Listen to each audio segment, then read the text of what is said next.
First impression, I was shaking my head and shaking my ass.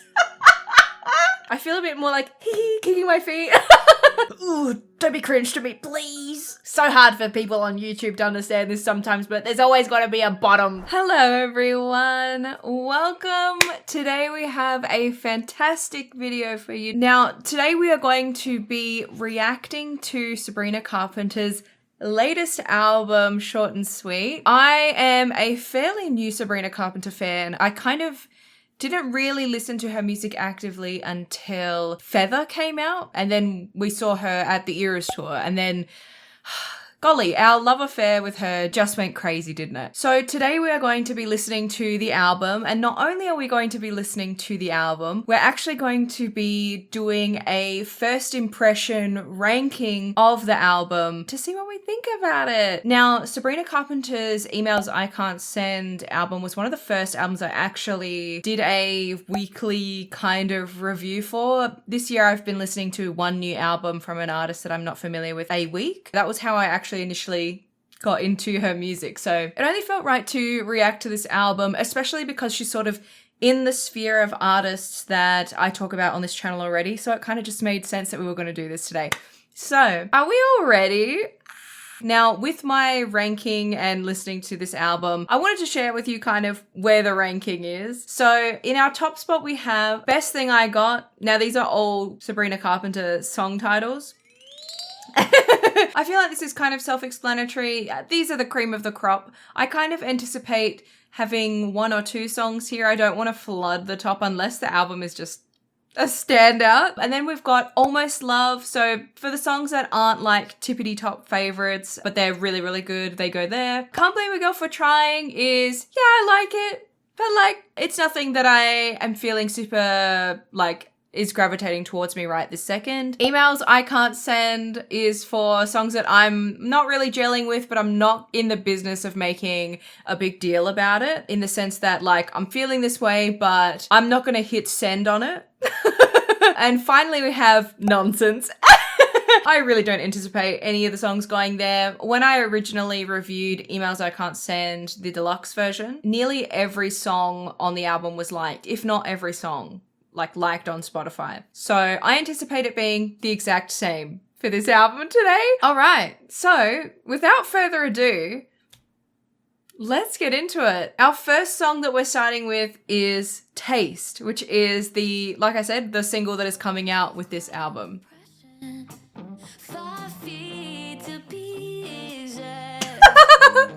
Sorry, that lyric is so funny. I leave quite an impression. 5 feet to be exact. Yeah, girl, that's because she's so short, right? She's like 5'11". Amazing. Okay, sorry.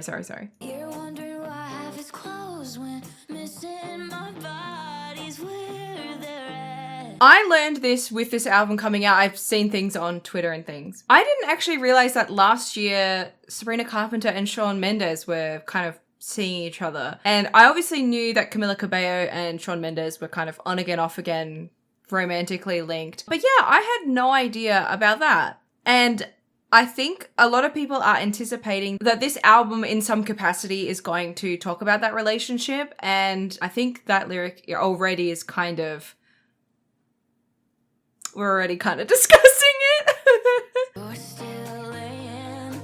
This sounds so good already. Oh yeah. It sounds so good. This sounds just like the last album.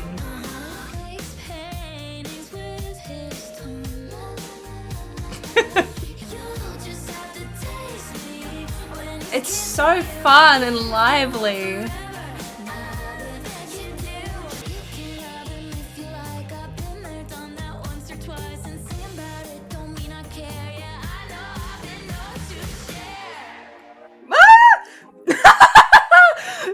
Okay, I was thinking about this before when I was saying how I've only recently found out about the Shawn Mendes, Camila Cabello kind of connection that we have with this album. The one kind of drama that I know about Sabrina Carpenter prior to this is Olivia Rodrigo and Joshua Bassett to be known for Sharon, because there's obviously that sentiment that was going on around her. I like it. A fun callback.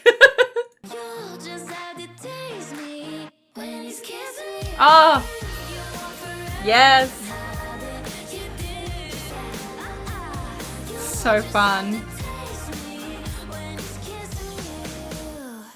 All right. What a great start to the album. Now, I was just thinking, because I know that Jack Antonoff was working on this album with her. Now, he didn't work on this song. And I was going to say, it doesn't sound like a Jack song to me. Please, Please, Please definitely does, which is our next song. But this song sounds a lot like Fast Times and a couple of other songs on that album that have that kind of Americana guitar sound, that like electric guitar sound that was like all in her last album. So that felt very Emails I Can't Send, which I really liked. That kind of sound that Sabrina has been adopting is so fun.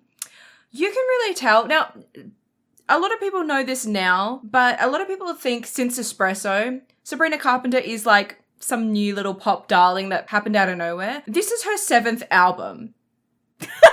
She had a 5-album contract with Disney's recording studio when she was picked up as a young talent when she was like 15. And you can really tell when you look at those first 5 albums that she brought out with Disney, the sound of those albums did not feel like her, especially now that we're after that period and she's making her own music. This album and Emails I Can't Send, she is like overflowing with personality in them, and they just feel like quintessentially her. Those other ones are kind of like the idea of Sabrina Carpenter. Like, there's some good songs on those old albums, don't get me wrong, but like this feels very her, which is really cool. Now, where am I going to rank Taste? I really like Taste. I cannot wait to see the music video for it. I am going to rank it in Best Thing I Got, because I think it's really good and it has everything that I like from her previous album. So, first impression, I was shaking my head and shaking my ass.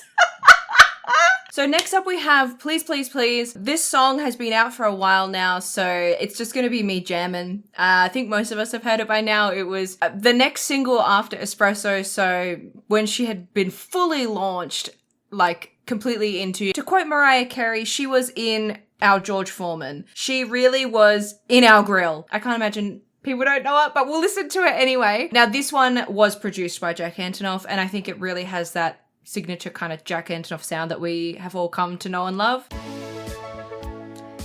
When I first heard this, I was like, oh, I'm gonna fucking love this album if it all sounds like this. We'll see. I know I have good judgment.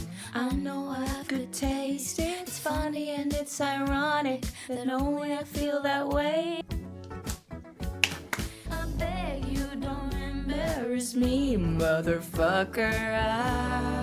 Whenever I sing this song, I think I sing it in the wrong key, but whenever I get to that line, I'm like, oh my God, it's so deep. Every time I'm like, heartbreak is one thing, my ego's another. I'm begging, don't embarrass me, motherfucker. It's so funny to me. I think more recently, I've realized that my regular register is much higher than I think, because whenever I try and hit lower notes, I'm like, honey, we can't do that anymore. Sometimes I sing it in completely the wrong key, then it's like, motherfucker.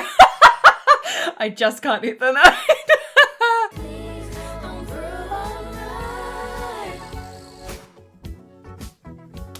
Don't bring me to tears when I just did my makeup so nice. I think that people are going to be a bit surprised about where I end up ranking this song. I liked it. I think after Espresso, this is going to sound unfair, but after Espresso came out and was the cultural moment that it was, I was expecting Please, Please, Please to be at a similar place, especially because we had like Nonsense, Feather, Fast Times, things like that all before it. And so when I heard Please, Please, Please, I love the music. The music is fantastic. I love her singing. There's nothing wrong with that. But when it goes from the chorus to the verse again, that second verse, please, please, please, I have a fun idea, babe. and the kind of key change that happens, it feels really jarring, and it still feels really jarring even though I've heard it so many times now. So I don't know. I like the song, don't get me wrong. It's just not an espresso to me, and it's not a taste to me. So I'm gonna put Can't Blame a Girl for Trying for my ranking of Please, Please, Please. It is a good song and I like it. And I'm gonna sing my little heart out when it comes on, of course. It's fun to sing. It's really fun to sing. But yeah. So far on the album, two very different sounds, like a kind of more glittery 80s sound, and then that kind of Americana, kind of surfer rock kind of sound, for lack of a better term. Let us now move on to Good Graces. This is like an R&B song. And Jack is notably not a producer on this. It's John Ryan and Julian Bunetta.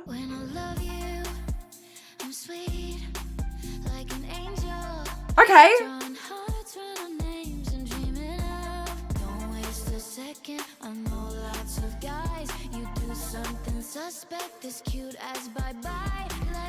This is so good.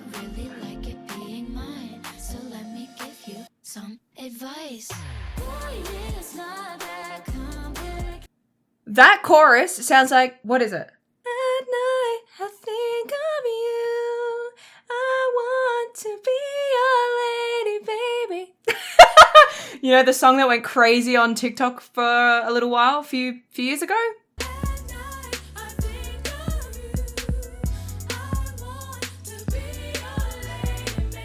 That's what that sounds like to me. Is it an interpolation? I can't find any notes online to suggest that it is an interpolation, but it sounds very similar to me, and I wouldn't be surprised if it was an interpolation. Can you hear it?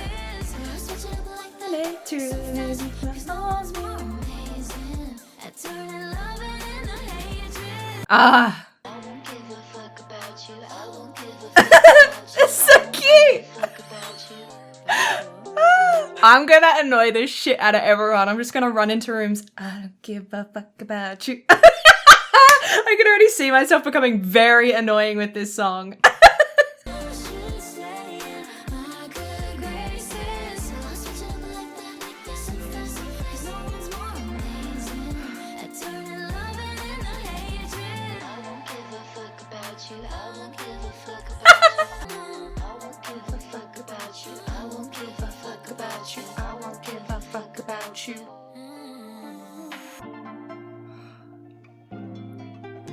So good.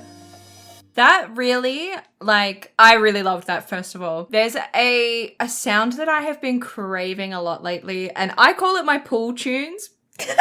Because when I was 7 or 8, maybe even older actually, maybe closer to 10, my cousin and I, we used to have pool dates where I would go to her house and we would just turn on 2000s R&B, just jam out, singing and swimming, and it was just the best. It was the best vibe. I love kind of R&B sounds, and I have really been craving that. I literally just today was listening to all of the songs that I had on there, Dilemma.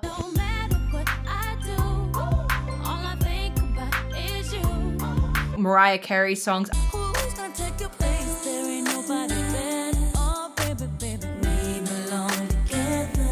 I'm a huge fan of Mariah Carey. And so that was very fun. It also felt very like Ariana Grande. I know that she kind of has that kind of sound too. And it's funny to think that because when Ariana wasn't really releasing any music for a while, my partner, who's a massive Ariana Grande stan, was like, I need something.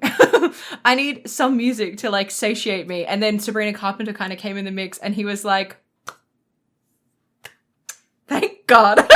And I'm pretty sure his bio used to say Ariana Grande's #1 fan. I think it's now Sabrina Carpenter's #1 fan. So where am I going to rank Good Graces? It's hard because for a lot of this kind of stuff, what you're in the mood to hear plays a really big factor in where you're going to rank things. But I really like this song. I might change my mind later on and reshuffle these, but I think right now I have to put it in best thing I got. I really like it. Oh, is it going to be in my top 3? Let's say it's going to be top 3. And we already know that Espresso is going to be pretty high. I'm going to leave it there for now. I think that feels good.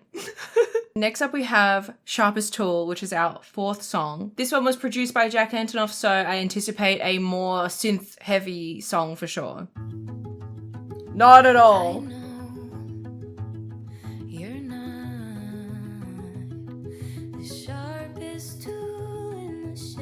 Sometimes when artists say the name of the song within the first sentence or two, it has the same feeling as when in the movies they say the name of the movie and it's like a it's kind of like when just to liken it back to something that we've talked about on this channel, in Tortured Poets Department with Chloe or Sam or Sophia or Marcus, how Taylor says it in the first, I think it's 2 lines, and then never says it again. Hologram stumbled into my apartment, hands in the hair of somebody in darkness, named Chloe or Sam or Sophia or Marcus. So I wonder if this lyric is going to come up again, or if it's going to be like that. But it did kind of have a little bit of a cringe tinge to it, I won't lie. On a Tuesday, send a soft hey. You can hear the bass coming through, really reverbed bass, boom, in the background. Guess so, it's another year. I'm wondering if that was casual, then I'm an idiot. This is so pretty. You're confused and I'm upset, but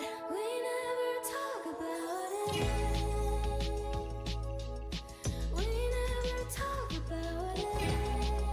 We never talk about how you found God at your ex's house. Always. Now, the found God at your ex's house, there was a tweet that I saw. I'm going to try and find it to insert it here. Apparently, there are 2 of Sabrina's exes that quote unquote found God after they dated her, which is a very funny coincidence. Incredibly funny timing because he posted it just before the album's release. Oh my God. We never talk about it. I love this. It's such a fun little sound.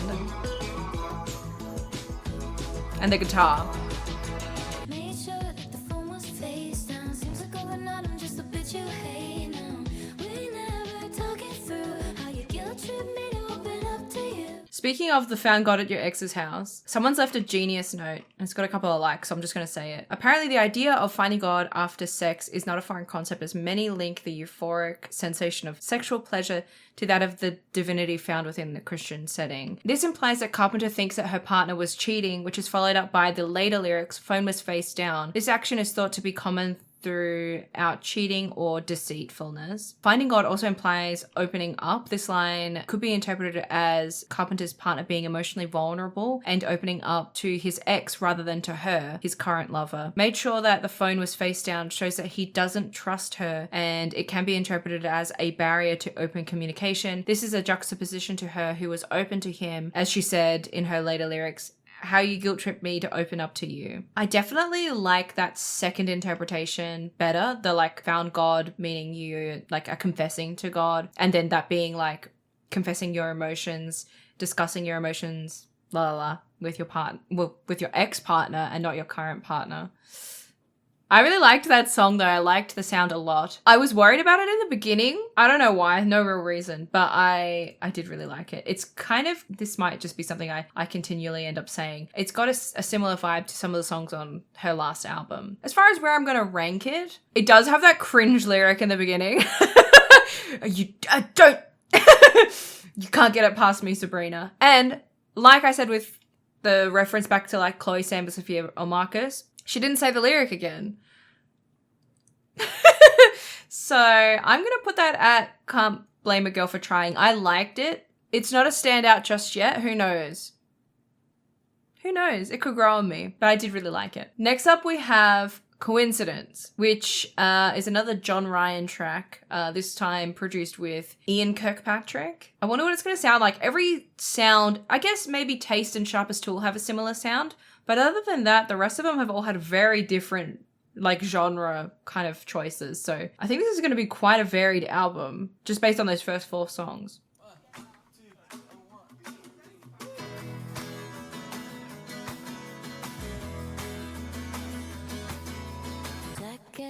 I put my head on your chest. She knew she's got a real sixth sense. Now she's on the same dance different city on the same damn night. Not to like, I love this term that people have been using recently, discussing the paternity of a song, but I think this one definitely relates to Camila Cabello and Shawn Mendes, just because with Olivia Rodrigo and Joshua Bassett, they didn't get back together after Sabrina. It was, they dated and then Sabrina and him dated, but it seemed like it came out of nowhere to Olivia. So that sucks. This one, however, Shawn and Camila were not together anymore. He started dating Sabrina and then he went back to Camila, which I don't think they're still together now. Just based on these lyrics, it definitely seems like that's about that. What a coincidence. I feel like I can hear her playing this at like Coachella or something. This would go crazy at Coachella.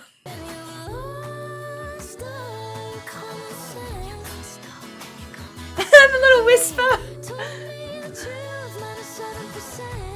Someone has left a quick note here. Whilst on the base value, this quote merely means that the ex Sabrina finds herself talking about is not entirely truthful. According to Urban Dictionary, 7% alludes to a man who plays a great role in society by being intellectually gifted. By Sabrina stating the truth is -7%. In this way, the ex plays into the dumb aesthetic and therefore is not a great role for society. That's so funny. If it is relating to like playing into that kind of dumb perception, didn't she like literally just talk about it in Sharpest Tool about him being perceived to not be very intelligent? That's very funny if that is the case.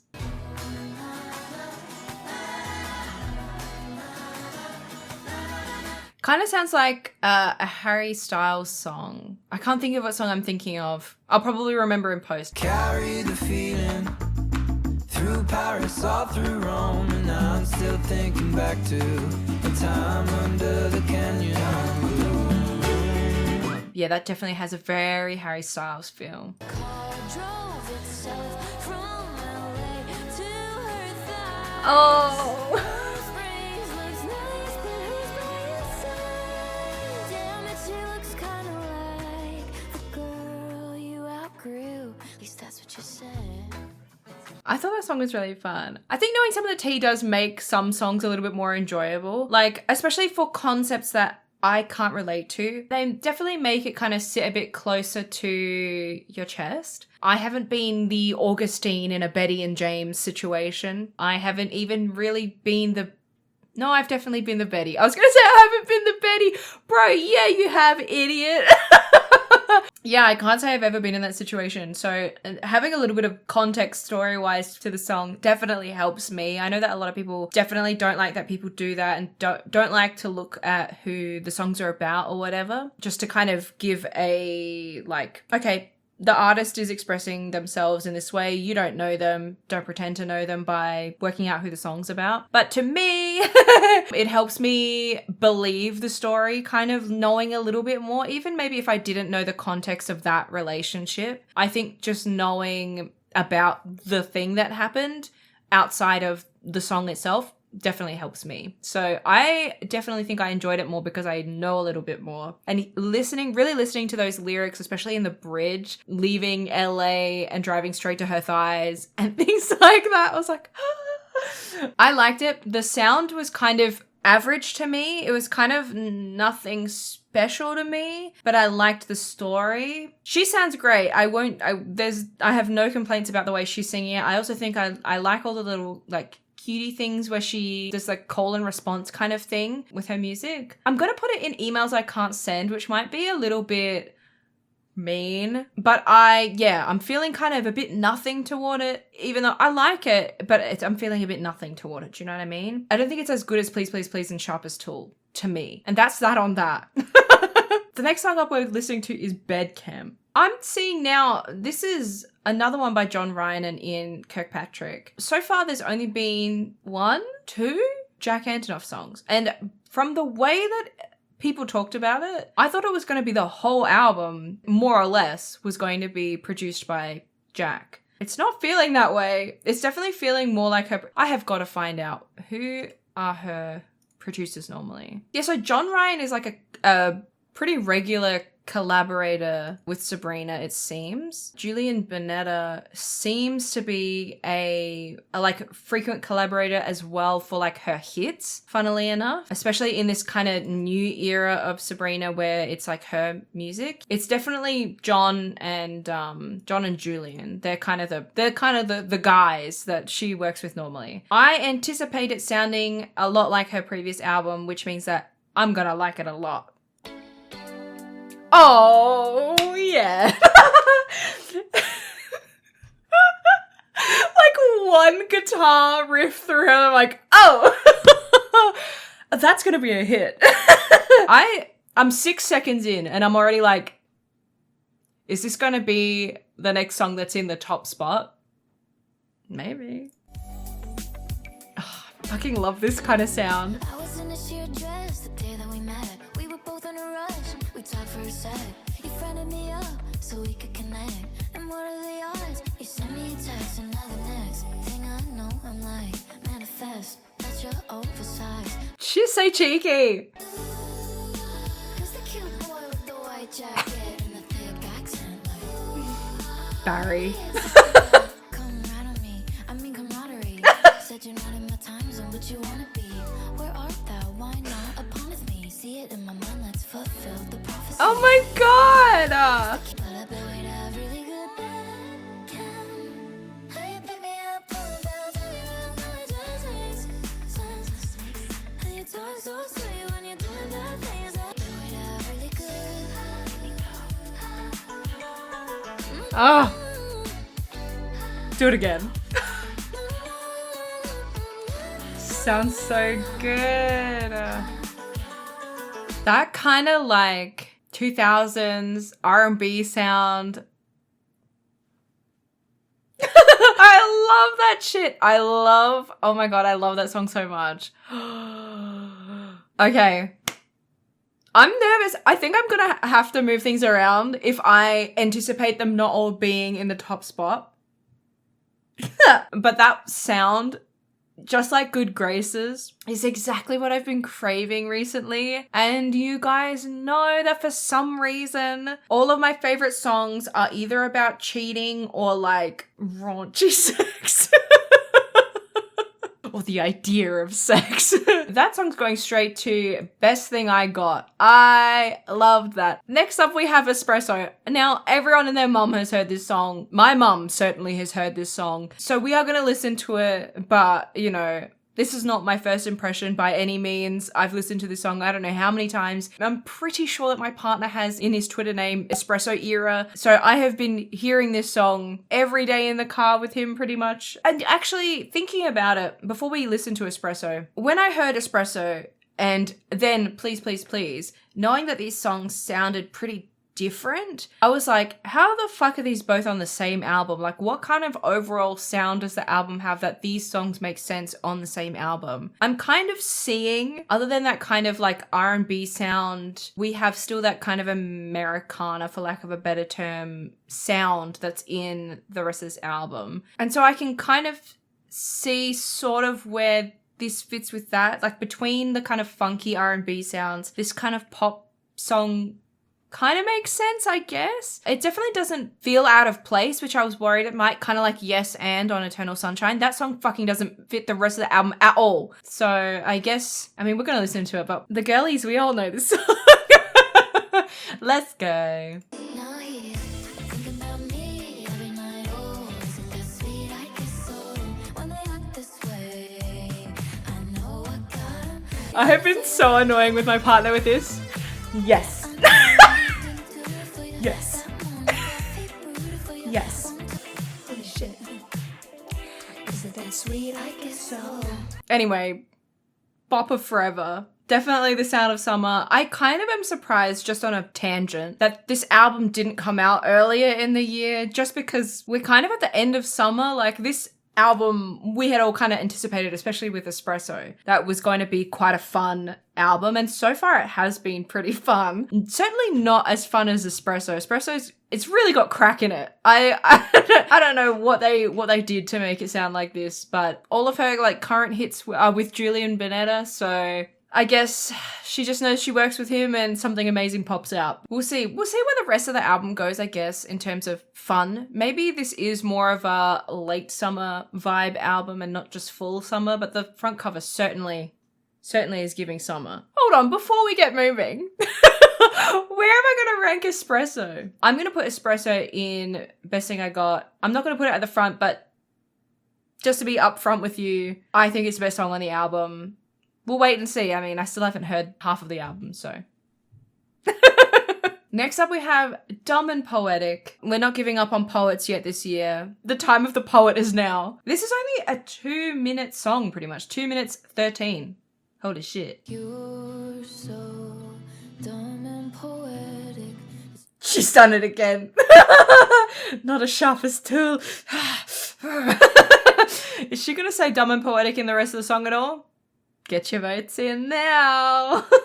Gold star for highbrow manipulation and love everyone is your favorite quotation. Just 'cause you talk like one doesn't make you a man.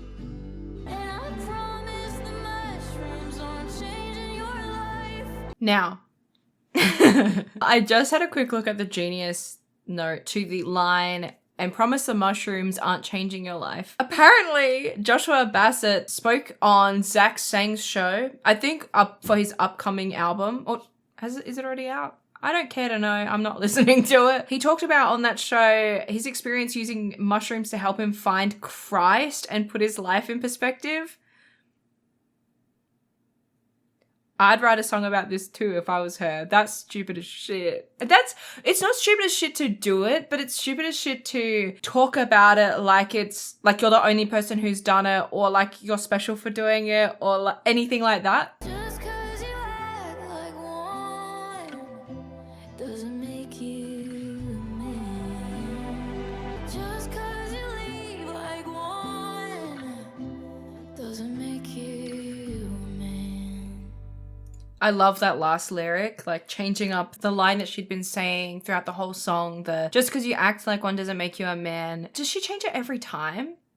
She does. So just because you talk like one doesn't make you a man. Just because you act like one doesn't make you a man. And this final one is really like the nail in the coffin. Just because you leave like one doesn't make you a man. Kind of thinking back to like the dad leaving you trope kind of thing. I liked that song. I think it's hard because I'm thinking about like her slower songs. Like I'm thinking about Opposite, for example. And like, I think that song's really special because the way that she sings it is really beautiful. And I mean, I saw that live, so maybe it helps me frame it in a certain way. And I think when I was listening to this song, I was trying to think about if I had seen it live, how I would feel. And I think it would feel really emotional to me in a bigger way than it feels right now. So maybe I would have the same opinion of Opposite if I had heard it without having seen it live. Kind of. I just liked it. It was just okay to me. I personally like kind of more upbeat songs better. I do like really sad songs. Like I think I've proven on this channel that I like sad songs a lot, but definitely my heart is certainly with more upbeat songs or cheeky songs at the moment. I'm going to put this in emails I can't send. It's just okay to me. I do really like it, and I think that if I heard it live, I would be singing my fucking little heart out about it. So definitely don't take that as like a sign of anything really. I'm just not going to like pick it up to listen to it, I think, like independently. Like it wouldn't be one that I would be like, oh yeah, I'll listen to that today. I feel like listening to that. But if it was coming up on shuffle or I was listening to the album all at once, I wouldn't be sad about hearing it. That's for sure. Okay, next up we have Slim Pickins, which I'm pretty sure she performed live a little bit of it, or at least a sneak peek of it. And I purposely avoided it so I didn't hear anything about it. I didn't want this to be spoiled in any way for me. So I'm excited. This one is produced by Jack, but I know that it is a kind of more country sound. That's all I know about it. I haven't listened to anything else. I'm actually excited about it. I feel like a country sound from Sabrina is very up my alley. Oh, it's very cute sounding. Crazy knowing Jack is the producer. All the douchebags in my phone play 'em like a slot machine. If they're winning, I'm just losing. Slim Pickins. If if I can't have the one I love, I guess it's you that I'll be kissing, just to get my fixins. Since the good ones are deceased or taken, I'll just keep on moaning and bitching. Oh, I love it. It's so cute. The little, is it a banjo? The plucky kind of sound. I don't know if it's a plucky guitar, if it's a banjo. I love the, what's making the wah wah sound though? Wah. I'm trying to think of like country instruments, but I love it. It's a girl to do. This boy doesn't even know the difference between there and they are. And since the Lord forgot my gay awakening,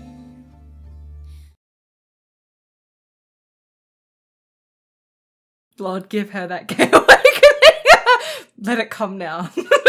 That song is sad and but in a fun way. The idea of like settling for someone else just to get through this portion of life. They're not exactly who you want, but they'll do. I would hate to be the Slim Pickins. It's like a, it's security unlocked. I liked that one. I'm surprised that Jack produced that one. That's not a sound that I would have expected from him. Oh, hey girl, you actually need to rate these, don't forget. I am gonna put that one in Can't Blame a Girl for Trying. I liked it. Wow, there's none in Almost Love. Should I be moving some down? Let's wait and see. We might get some that go in there. Hey, who knows? There might be something that goes in Nonsense. Be real. No. I love me talking to myself in these videos. Next up we have track 10, which is Juno. Now, Juno is produced first of all by John Ryan, frequent collaborator. Juno, as far as I know, is the goddess of fertility. It's the Roman goddess, Juno. I actually didn't know this though. Juno's Greek equivalent in Greek mythology is Hera. So if you know Greek mythology better than Roman like me, I believe Hera's like things that she's a goddess of is love, marriage, and family. So the things that I know about Juno are I'm pretty sure Juno is a fertility goddess. And certainly that's part of why the film Juno starring Elliot Page was about pregnancy predominantly. That's that connection. So I'm wondering now in what capacity Juno is going to be referenced. Maybe not at all. Maybe it's a connection that I'm making up on my own. But we'll see if I'm right. Everyone needs to subscribe to this channel if you're watching and you're not subscribed, and you need to leave a like, okay? That'll be the law. If I got this correct, as penance, you must subscribe to this channel. Oh, I'm gonna love this. don't have to tell your heart that's a thing. Oh yeah, you just get it. This is like Feather 2.0. You make me wanna make you fall in love. Oh, I love that. But late at night I'm thinking about you. I know you want my touch for life. If you love me right, then who knows? I might let you make me Juno. Yep. You know I just one of me is Cupid too. Give it to me, baby. You make me wanna make you fall in love. I can't say personally I have ever felt so in love and so desperate to sleep with someone that I am begging for them to knock me out. But I love where she's going with it. I can't personally relate. But as a staunchly, there will be no crotch goblins leaving my body person, I'm obviously obsessed with the reference to Juno. Is it actually, sound off in the comments, is it a reference to Juno the movie, or do you think Juno the goddess is also... Because technically Juno the movie is referencing Juno the goddess, but do you think... Do you think that she's referencing the goddess first, or the movie that's referencing the goddess? Sound off in the comments. Give me more than just some butterflies. You know I just might let you lock me down tonight. Adore me, hold me and explore me. I'm so fucking hungry. Yes!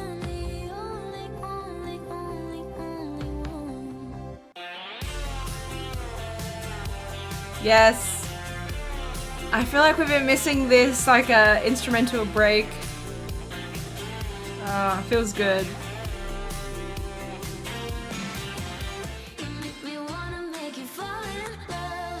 That is a perfect song. Is that better than Espresso? I think to me that song is better than Espresso. That was everything I could ever have hoped for.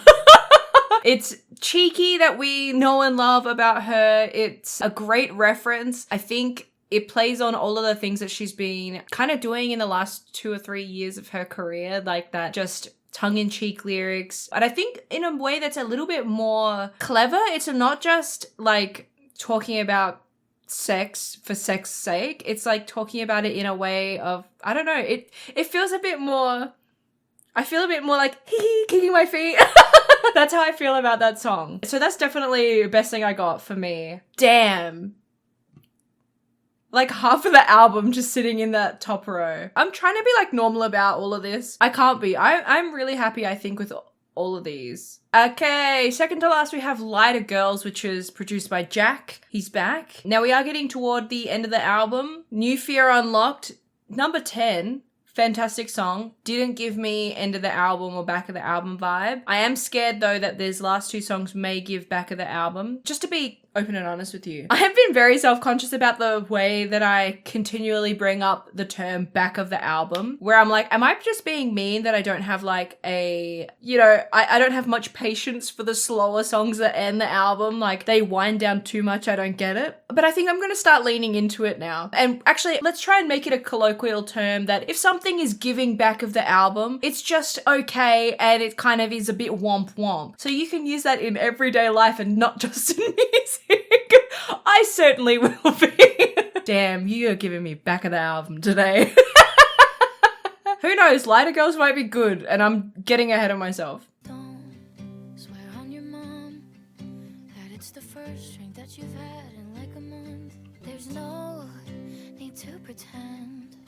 I've never seen an ugly truth that I can't bend. You don't have to lie to girls. If they like you, they'll just lie to themselves. Like you, they'll just lie to themselves. All of your best excuses, no, they don't stand a chance against all the chances I give you.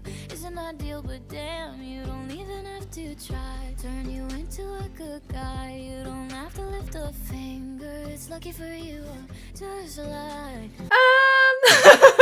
I feel sorry for Jack. Not that he gives a fuck what I think. But that song was kind of boring to me. It was deceptively fun. Like the sound was more, how do I say this? The topic and the way that she sings it seems like it would suit a slower song. And the music was slow kind of, but there was still a beat that was behind it that kind of made it a little bit interesting. But I think if maybe they leaned more into less productions, more stripped back, I would have liked it more. Like just to make it a bit more honest feeling. Maybe there's an element of like keeping a front up about the song that it doesn't gel with me in that way. It's definitely not nonsense to me. I'm trying to think about it like Dumb and Poetic, right? If I was to hear it live, I mean, I'd be happy if I heard anything live. I can't give it that much credit, but I don't think I liked it as much as I liked Coincidence and Dumb and Poetic. So I'm going to have to put it in nonsense. Oh, I'm really hoping Don't Smile goes in Almost Love because it feels weird that there's this whole section that I'm like, there's nothing that I love but didn't love. Do you know what I mean? Damn. I'm sorry, Jack. I'm sorry, Sabrina. And I also feel like, I don't know. Yeah, I definitely feel like the sound could have been different. I liked a lot of the lyrics. It's not bad by any means. I just didn't gel with it. On first listen, of course. And then our final song is Don't Smile, which is another John Ryan, Julian Bunetta song. So this has to be a banger or at least an iconic song if both of them are on this. Oh. Oh.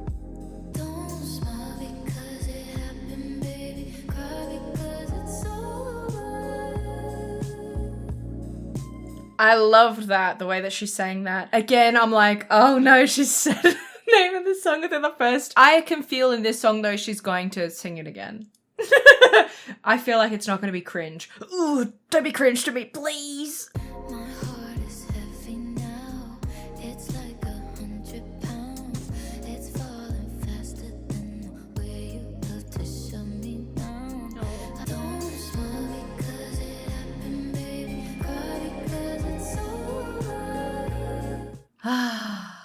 I really liked that song. That didn't give me back of the album. Like Lighter Girls did. Lighter Girls definitely gave me back of the album. And for that, I'll never forgive it. I don't think I liked it as much as, well, it's certainly not in the top, but it had a little bit of something more that, like, I could see myself putting this on, like, in the car or whatever and being, like, jamming. Like, slow jamming.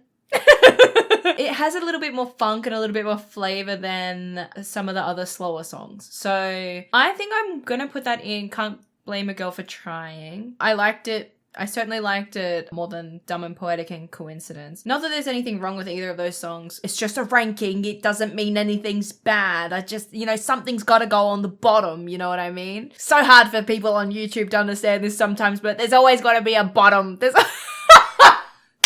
Take that out of context if you must. Awesome. There is also a bonus track, which I don't believe is on my physical copy. I think it came out a week ago. There's a different version of the album that had the bonus track on it, which is called Needless to Say. I don't think that there's anywhere currently where we can listen to Needless to Say. I believe it's only on that physical copy, and I suppose you'll have the digital copy if you bought the physical version of it. So I guess eventually we'll have that to listen to, but unfortunately we're not able to listen for the first time and rank it in this video. But yeah, I really enjoyed this album. If I was to rank it with emails that I can't send now, that's really hard because I feel like that album is really iconic and I've sat with that album for a really long time, so it's had time to like attach itself to me. But I really like this album. I loved the kind of callback sounds that it had to her previous album, and I loved the evolution of sound that we've had with some of the newer sounds. Like, I love the 2000s kind of R&B sound that was present in a lot of the songs. I love the theming of it. I just love her. I love how cheeky she is. Probably my favorite thing about the album is just how cheeky it is, which we knew it was going to be. It just makes me really excited. Like, this year so far has been really, really good for music. I feel like I'm in a very privileged position to be talking about music and new releases and stuff like that, and be having kind of this caliber of music coming out. It's really fun, and I'm having so much fun with it, especially right now. Like, I live in Australia, obviously, and we're in winter. Hey. It's fucking cold. And these songs and like music that have been coming out around this time has really made these kind of dark, depressing, cold times feel like life is kind of coming back into us. Like, I don't know, I feel very energized, especially by this album. I feel quite energized. So I feel very grateful for it. But yeah, I had a great time. Thank you so much for coming with me on this little short and sweet journey. And yeah, I'd love to know what your top 3 songs are. I think for me, Juno, Good Graces, and Espresso are probably my top 3. Of the songs that we didn't hear previously, I would put Taste in instead of Espresso, I guess. But Juno and Good Graces are like exactly kind of the sound that I wanted to hear. I feel like it's a similar sound to what I've enjoyed on like Ariana's new album. I'm really craving that kind of like nostalgic R&B sound. So yeah, I'm kind of glad that there's a taste of it on this album. Now, before I let you all go, I just want to remind you all that we are still raising money for Reach Out Australia. I brought it up in my last video, and until the end of the month, we will be raising money for Reach Out, which is a charity that helps to provide aid to people who are suffering with poor mental health, and they assist with suicide prevention. So pretty important charity, and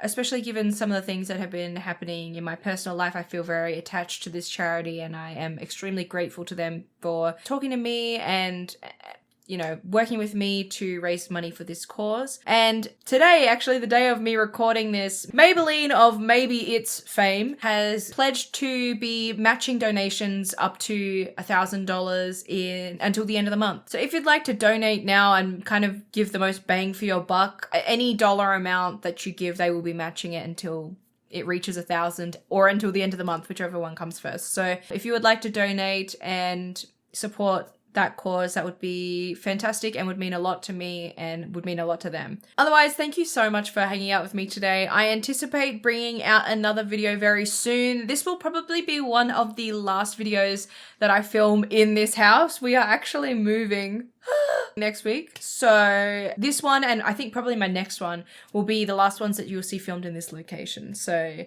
say goodbye. The next house we'll be in will be the first house that I own. So that'll be exciting. I'm excited to show you all and to get comfy in that space. But yes, thank you all again. I appreciate you all so much. I hope that you stay hydrated and stay healthy, and I will see you all next time.